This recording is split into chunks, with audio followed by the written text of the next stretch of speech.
Welcome back mga kaprobinsyana! Dito na naman tayo sa Bataan. And for today, we are going to do I tried copying or I tried following a professional baker's cake or cupcakes or any dessert. So, ayun, I tried following na trend. So, ang gagawin natin ngayon is yung red velvet cake ni Miss Ann Olsen. Isa siyang foreigner and ayun, ang cute ng cake niya. So, gagayahin na natin. Let's prepare the ingredients first. So, ano ba yung mga ingredients natin?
Ayan na! Start na tayo! The red in a red velvet cake can either come from grated beets or red food coloring. We start with 2/3 of a cup of room temperature unsalted butter. 2 cups of sugar. This 2 time, cups regular of sugar sugar. is just fine. And I'll give this just a moment to beat on rather high speed. Now I can add 2 room temperature eggs, one at a time. It's about integrating the ingredients slowly to make it nice and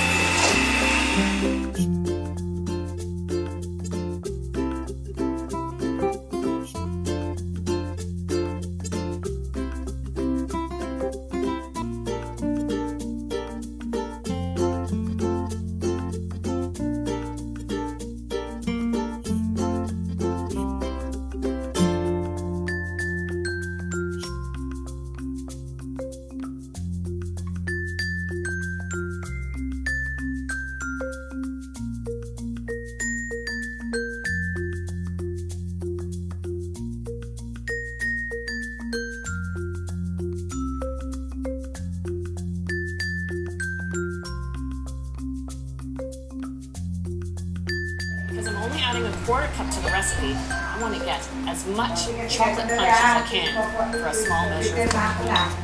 The last addition, a teaspoon of salt, give it a little sift, a 1.5 cups of room temperature buttermilk, and this really makes for a rich and moist cake at the end of the day. And I'm going to alternate the dry already for assembly. But first, I have to make that cream cheese frosting. I've got a cup of unsalted butter.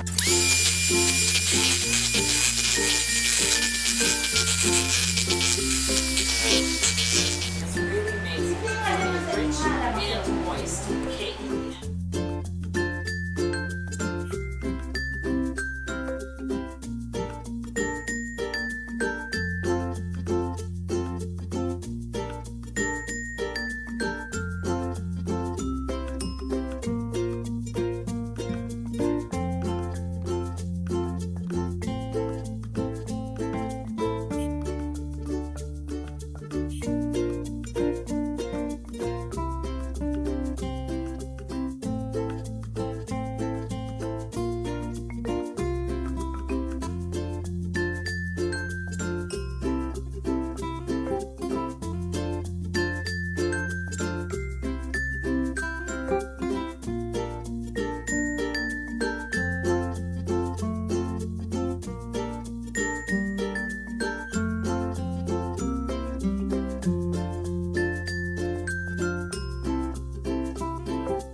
tayong red velvet. And ito, pinaghiwa-hiwalay ko sila.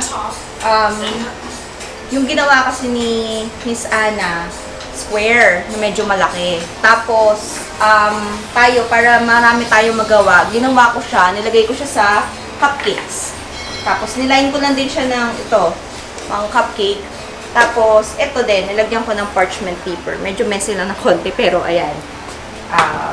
Nilagay ko na dyan yung butter. May natira pa para sa additional na salang ng red velvet. So, ayan. Ibe-bake na natin siya. Ang sabi niya ni Miss Anna, 35 minutes lang daw to ibe-bake. So, let's do this. Ayan, na-preheat na natin yung ating oven.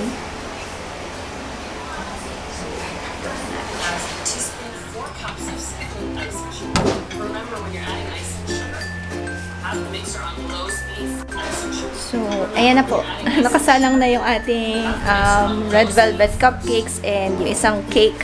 Ayan. Nide-decorate natin mamaya. We have to wait for about 30 to 35 minutes. So, daldal ng daldal yung isa dyan. Si Miss Anna, tinuturo niya yung paggawa ng frosting, yung cream cheese frosting. So, meron din tayo nun. Mamaya, syempre, hindi kompleto ang red velvet cupcakes and cakes ka nang walang cream cheese. So, yun na, gawin na natin yung ingredients nun. Ano na natin, assemble na natin yung mga ingredients para mamaya, pag cool nung ano natin, pag cool nung pinaka-cake natin, lagay na lang tayo. So, ayan.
Sarap ba?